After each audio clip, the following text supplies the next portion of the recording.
রাসূলুল্লাহ সাল্লাল্লাহু আলাইহি ওয়াসাল্লাম থেকে বলা হয়েছে, যদি কোনো ব্যক্তি আমার উপরে সালাত এবং সালাম পাঠ না করে এমন কোনো মজলিসে, যেমন এটা একটা মজলিস, আপনাদের ঘরে অনেক মিটিং হয়, নিজেদের পারিবারিক মিটিং হয়, বিয়ে শাদীর ক্ষেত্রে হয়, কোনো সিদ্ধান্ত নেওয়ার ক্ষেত্রে হয়, অফিসগুলোতে হয়, আমাদের দেশের সংসদ ভবনে হয়, বিচার আচারে হয়, কত বৈঠকে আমরা মুসলিমরা উপস্থিত থাকি।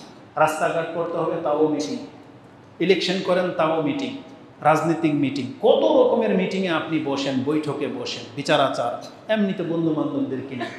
কিন্তু মুসলিমরা না আল্লাহর উপরে আল্লাহর প্রশংসা করে আর না রাসূলুল্লাহ সাল্লাল্লাহু আলাইহি সাল্লামের সালাত এবং সালাম পাঠ করে। এমন প্রত্যেকটা বৈঠক যেখানে আপনি উপস্থিত ছিলেন, যেখানে আল্লাহর প্রশংসাও করা হয় নাই, যেখানে রাসূলের প্রতি সালাত এবং সালামও পাঠ করা হয় নাই, কিয়ামতের মাঠে প্রত্যেকটা বৈঠকের কারণে আপনার আক্ষেপ করতে হবে। আপনি সেই দিন পরিতাপ করতে হবে আপনাকে যে আমি কেন সেখানে উপস্থিত ছিলাম, আর ছিলামই যখন কেন আমি আল্লাহর প্রশংসা করি নাই। এটা আপনার জন্য পরিতাপের বিষয় হবে, জেনে নেন। এবং একটা ধমক রয়েছে, সেটা কি? আবু হুরায়রা রাদিয়াল্লাহু তাআলা তিনি বলেন, আনি নবী সাল্লাল্লাহু আলাইহি ওয়াসাল্লাম ক্বালা মা জালাসা কওমুন মিন মাজলিসিন, এমন কোন মজলিসে যেখানে মুসলিমরা বসেছে, লাম ইয়াযকুরুল্লাহ, আল্লাহর নাম স্মরণ করেন নাই, ফি ওয়ালাম ইউসাল্লি আলা নবিয়িহিম, আর তাদের নবীর উপরে সালাত পাঠ করেন নাই, ইল্লা কানা আলাইহিম তিরাতান, তাহলে সেই মজলিসটা তার জন্য তিরাতান হবে। তার ব্যাখ্যা করা হয়েছে ইয়ানি হাসরাতান ও নাদামাতান, সেইটা হবে আপনার জন্য লাঞ্ছিত এবং আক্ষেপের কারণ। সেই দিন আক্ষেপ করবেন প্রত্যেকটা মানুষ যারা বিভিন্ন বৈঠকে বসেছেন কিন্তু সেখানে আল্লাহর নাম স্মরণ করা হয় নাই, বা সেখানে রাসূলুল্লাহ সাল্লাল্লাহু আলাইহি ওয়াসাল্লামেরও নাম, তার উপরে সালাত এবং সালাম পাঠ করা হয় নাই, সেটা আক্ষেপের কারণ হবে। এবং এটা ধমক কি রয়েছে, ফা ইন শাআ আযাবাহুম ওয়া ইন শাআ গাফারা লাহুম, আল্লাহ চাইলে এর কারণে তাদেরকে শাস্তিও দিতে পারেন, আল্লাহ চাইলে তাদেরকে ক্ষমাও করতে পারেন।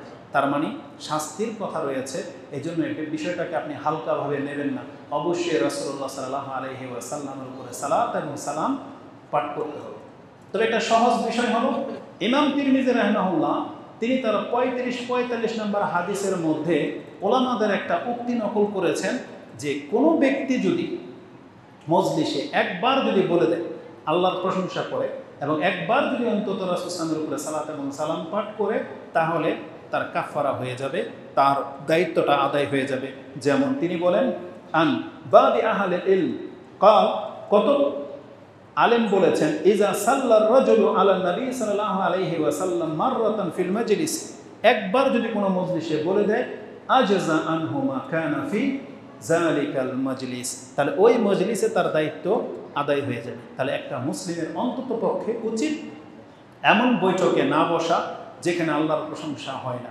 আর যদি বসেন তাহলে অন্তত আল্লাহর প্রশংসা একবার হলেও আপনাকে করতে হবে এবং রাসূল সাল্লাল্লাহু আলাইহি ওয়াসাল্লামের উপরে সালাত এবং সালাম পাঠ করতে হবে। এটা হচ্ছে গুরুত্বপূর্ণ অনেক বড় একটা ব্যাপার।